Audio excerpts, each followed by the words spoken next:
Hello guys, welcome back to my channel snackable cinema. तो आज हम करने वाले हैं movie recap of blade runner 2049।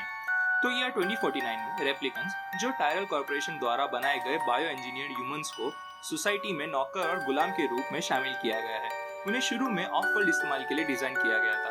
कई हिंसा और विरोध के बाद रेप्लिकेंट्स को बनाने पर बैन हो गया और टायरल कंपनी बैंकरप्ट हो गई। ईयर 2020 के बीच में निएंडर वॉलेंस ने सिंथेटिक फार्मिंग को परफेक्ट किया ताकि स्लेव लेबर के बिना इकोसिस्टम के कोलैप्स होने की वजह से ग्लोबल फार्मिंग को बचाया जा सके।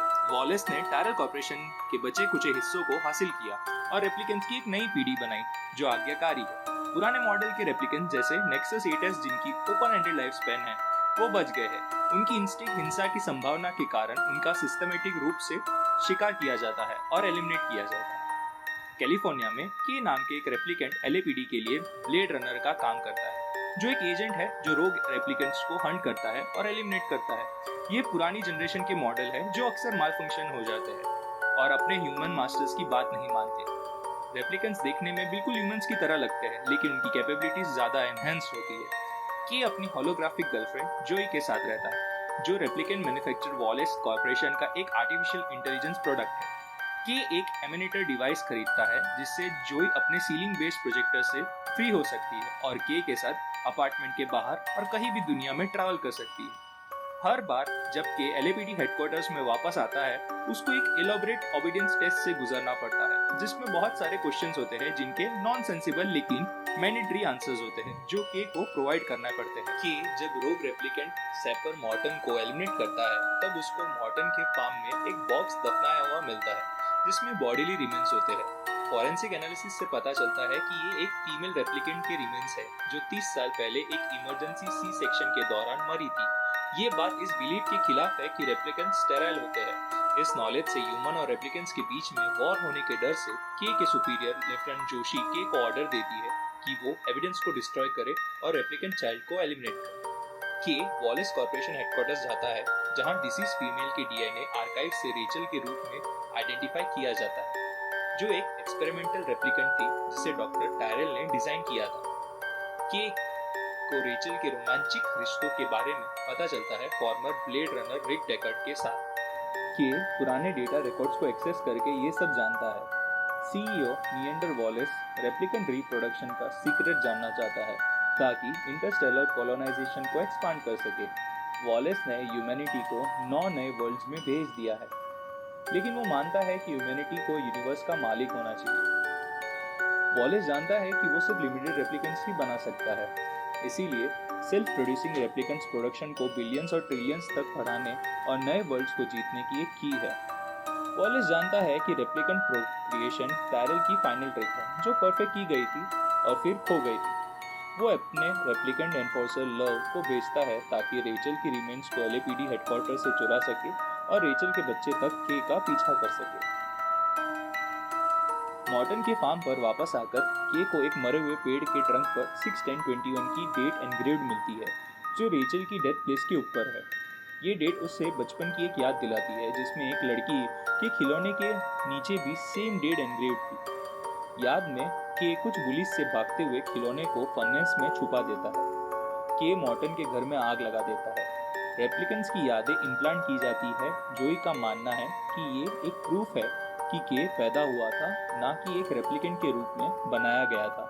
रिकॉर्ड्स को सर्च करने पर के को पता चलता है कि उस डेट पर 2 जुड़वा बच्चे पैदा हुए थे जिनके DNA सेम थे सिवाय सेक्स क्रोमोसोम के, लेकिन सिर्फ लड़का ही जिंदा लिस्टेड था। लेकिन ये फिजिकली इम्पॉसिबल है क्योंकि 2 लोगों का DNA सेम नहीं हो सकता, इसीलिए एक ही रियल है और दूसरा कॉपी है जो सच को छुपाने के लिए बनाया गया है।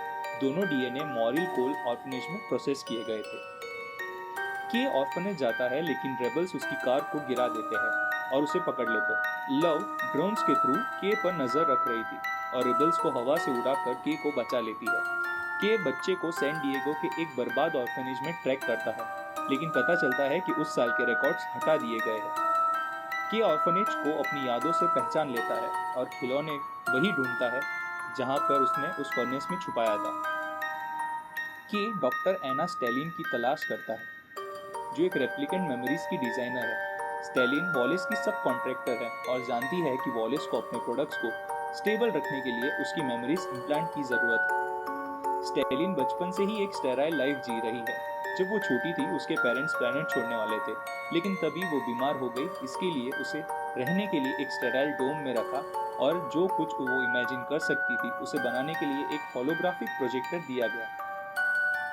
इसी तरह उसने मेमोरीज बनाने की कला में महारत हासिल की।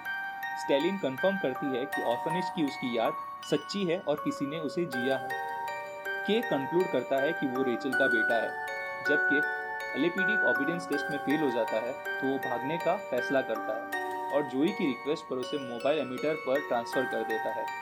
जोई ने एक हुकर को हायर किया था के लिए ताकि वो उस पर अपना प्रोजेक्शन सुपर इम्पोज करके, अब हॉलीवुड मूवी में एक सीन तो होगा ही ना, तो वही हुआ। के या जोई को पता नहीं था, लेकिन वो हुकर पहले से ही लव के लिए काम कर रही थी और के जैकेट में एक ट्रैकर रख देती है। के ट्रैकर को ढूंढ लेता है और उसे डिस्ट्रॉय कर देता है।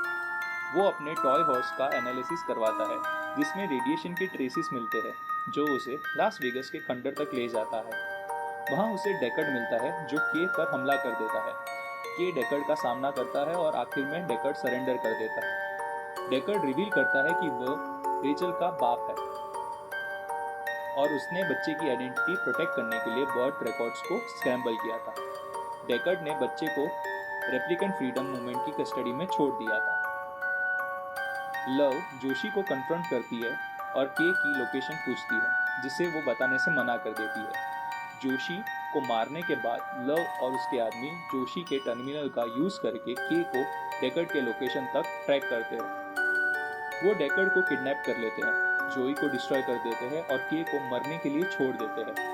के को रेप्लिकेंट फ्रीडम मूवमेंट द्वारा बचाया जाता है, जिसकी लीडर फ्रेसा होती है। वो बताती है कि रेचल का बच्चा फीमेल है। फ्रेसा के से डेकर्ड को मारने के लिए कहती है क्योंकि वो नहीं चाहती कि वॉलेस को फ्रीडम मूवमेंट के बारे में पता चले। डेकर्ड को वॉलेस के सामने लाया जाता है, जो उसे रेचल के एक क्लोन को रिवॉर्ड के रूप में देता है कि वो जो जानता है वो सब बता दे। जब डेकर्ड मना कर देता है, लव रेचल के क्लोन को मार देती है और डेकर्ड को ऑफ वर्ल्ड ले जाती है इंटरोगेशन के लिए। के ने डेकर्ड के किडनैपर्स को रोका और लव को मार दिया, पर फाइट में बहुत ज़्यादा इंजर्ड हो गया। उसने डेकर्ड को वॉलेस और रेप्लिकेंट से बचाने के लिए उसकी मौत का नाटक किया और डेकर्ड को स्टेलैन के ऑफिस ले गया। डेकर्ड को पता चल गया था कि स्टेलैन उसी की बेटी है और वो टॉय की मेमोरी भी उसकी है। के लेट गया और आसमान की तरफ देखते हुए अपनी इंजरीज से चैन से मर गया, जबकि डेकर्ड स्टेलिन के पास गया। अगर आपको ये मूवी रिकैप अच्छा लगा हो तो वीडियो को लाइक करें और चैनल को सब्सक्राइब करें। Thank you for listening.